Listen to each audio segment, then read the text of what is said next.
नमस्कार दोस्तों, स्वागत है आपका हम लोग में। और मेरा सबसे पहले आपसे निवेदन है कि अगर आपने मेरा चैनल सब्सक्राइब नहीं किया तो इसे अवश्य सब्सक्राइब कीजिए और वीडियो को अंत तक देखिए। और यदि आपको अच्छा लगे तो इसे लाइक कीजिए और अपने दोस्तों को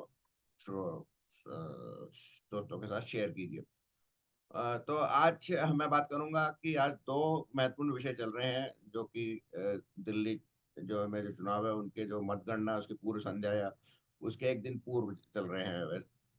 एक बात तो यह है कि जो केजरीवाल ने आरोप लगाया था कि बीजेपी के कुछ लोगों का उन पर उनके उनके कुछ संभावित विधायकों पे या प्रत्याशियों के पास फोन आए हैं और उनको 15-15 करोड़ देने का ऑफर दिया गया है और कुछ को तो मंत्री पद भी दिया गया है। और दूसरा, एक राहुल गांधी ने संजय राउत और सुप्रिया सुले के साथ एक प्रेस कॉन्फ्रेंस की जिसमें उन्होंने महाराष्ट्र चुनाव आयोग पे बहुत सारे आरोप लगाए। तो पहले बात करते हैं राहुल गांधी की, क्योंकि राहुल गांधी की बात करने में थोड़ा मजा आता है।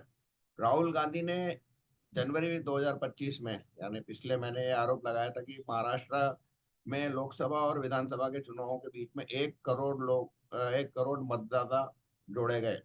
तो उन्होंने सवाल किया कि ये मतदाता कहाँ से आए और किस कैसे सडनली इतने करोड़ इतने मतदाता इसमें बढ़ाए जाते हैं, बढ़े गए मतदाता सूची में।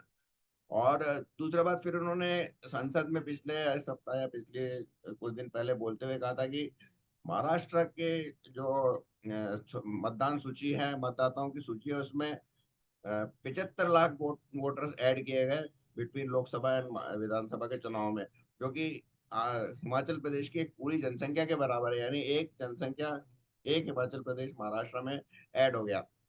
और फिर आज जो उन्होंने कॉन्फ्रेंस की उसमें उन्होंने कहा कि 39 लाख वोटर ऐड किए गए, जो कि एक हिमाचल की जनसंख्या के बराबर है। तो उनका या तो जनसंख्या एक तो ये बात है कि वो पिछले एक महीने में ही वो 1 करोड़ से लेकर 39 लाख आ गए।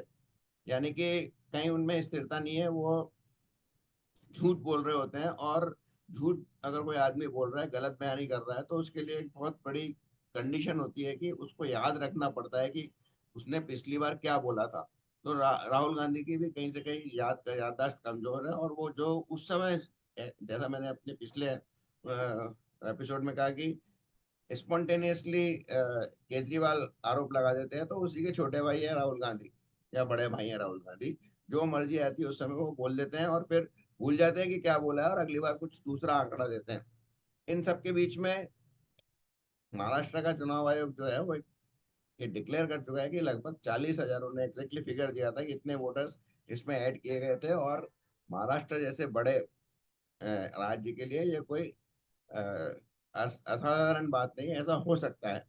और इसमें से उसने ये भी आंकड़े दिए थे कि कितने 18 साल की उम्र क्रॉस करके ऐड हुए और कितने 18 से 25 साल के जो इधर उधर से आए, या फिर जो उनका पहले वोटिंग लिस्ट में नाम नहीं था उसको वो ऐड किया गया।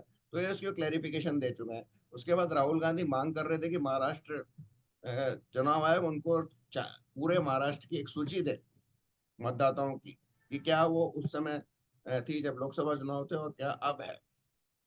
तो इसमें सीधी सी बात है कि जब कभी भी चुनाव होता है तो चुनाव में जो भी कैंडिडेट होता है या जो भी पॉलिटिकल पार्टी इन्वॉल्व होती है उसको चुनाव आयोग मतदाताओं की सूची देता है।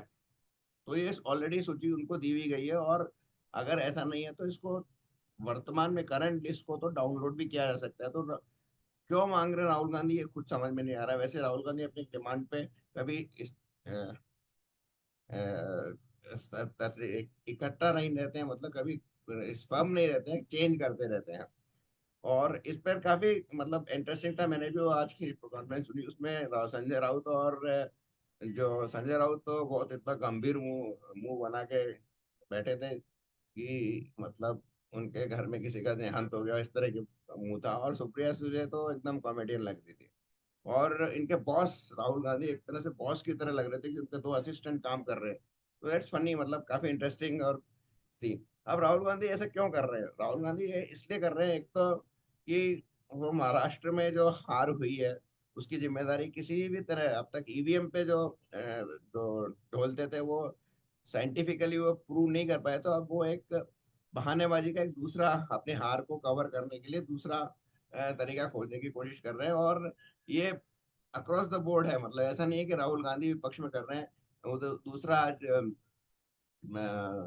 उत्तर प्रदेश में मिल्कीपुर में भी अपनी संभावित हार को देखते हुए अखिलेश यादव ने भी मतलब चुनाव आयोग पर को कफन पहनाने की बात की और एक ऐसा ही कुछ सफेद साड़ी वगैरह लेके अपने राज्य में प्रदर्शन किया।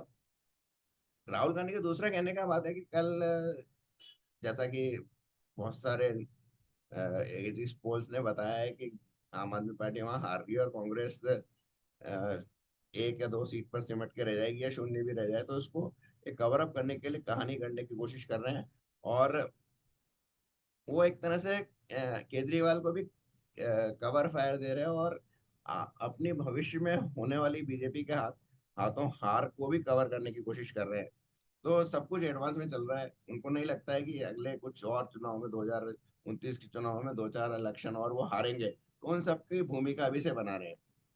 अब चलते हैं केजरीवाल की तरफ। तो केजरीवाल के जो आ, उसका भी फिगर ऐसे ही चल रहा है। संजय सिंह कहते हैं कि 7 आदमियों को कॉल आए, फिर केजरीवाल कहते हैं 16 को आए, और फिर 20 को उनके कुछ सदस्य कहते हैं। उसमें से एक सहरावत करके है जो कि एक कॉन्स्टिट्यूंसी पे कैंडिडेट है। उन्होंने एक नंबर दिया था कि मुझे इस नंबर से फोन आया, और जब उसको उस आदमी को कुछ पत्रकारों ने कांटेक्ट करने की कोशिश की तो उसने बताया कि भाई मैंने कोई फोन नहीं किया था, मेरे पास 2 बार उनके नंबर से मिस्ड कॉल था मेरे फोन पे। तो फिर मैंने, जब अननोन नंबर से मिस्ड कॉल आता है तो मैंने जिज्ञासा बस उनको फोन किया, और मेरी ऐसे उनसे कोई बात भी नहीं हुई। बस इसको लेकर उन्होंने वो फोन दिखाकर बखेड़ा खड़ा कर दिया और ट्वीट आदि कर दिया। दूसरे एक थे कैंडिडेट, उनका कहना है कि मेरे को फोन आया, लेकिन पत्रकार ने जब उनसे पूछा तो उन्होंने कहा कि मेरे घर पे आया है। फिर वापस पूछा तो हाँ घर पे आया। तो वो ये इस सच में नहीं बता पा रहे हैं कि फोन आया कि घर पे आया। तो जैसा मैंने पहले कहा कि जब आदमी झूठ बोलता है तो उसको याद रखना पड़ता है कि उसने पहले क्या बोला, और इन लोगों की शायद सचमुच में पॉलिटिशियंस है तो याददाश्त इतनी स्ट्रांग नहीं है। तो कहीं ना कहीं केजरीवाल भी क्या करना चाहते हैं, क्या कहना चाहते हैं, इससे मतलब उनका क्या पर्पज है ये भी समझ में नहीं आ रहा है कि वो क्यों इस तरह के आरोप लगा रहे हैं। क्योंकि अगर वो हार रहे हैं तो फिर उसके कारण बच्चों, राहुल गांधी में ईवीएम है, प्रशासन ने वोट नहीं दिया, वोटर लिस्ट में प्रॉब्लम थी, ये सब की बात करना चाहिए उनको।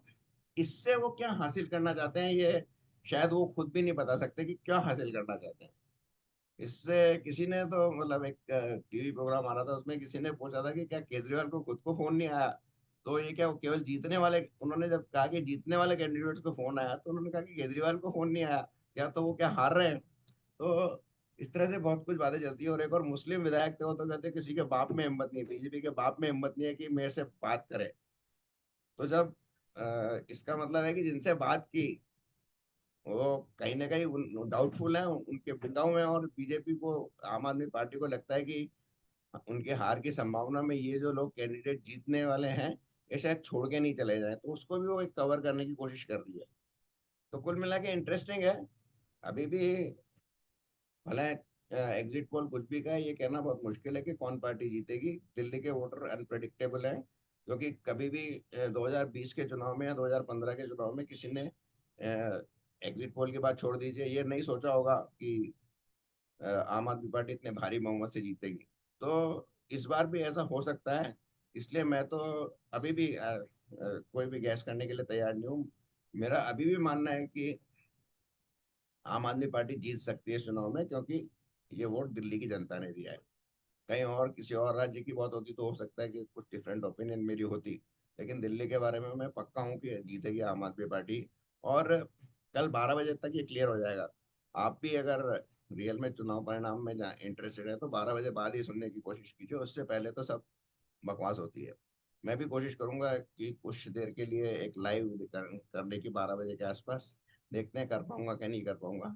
तो तब तक के लिए धन्यवाद। लेकिन राहुल गांधी और अरविंद केजरीवाल ने कल के हार के बहानों, कारण की जगह बहानों के लिए अच्छी तरह से उनकी प्रिपरेशन है। और आपको 10-11 बजे तक उनके कुछ प्रवक्ताओं के जो स्टेटमेंट है वो भी आने लग जाएंगे।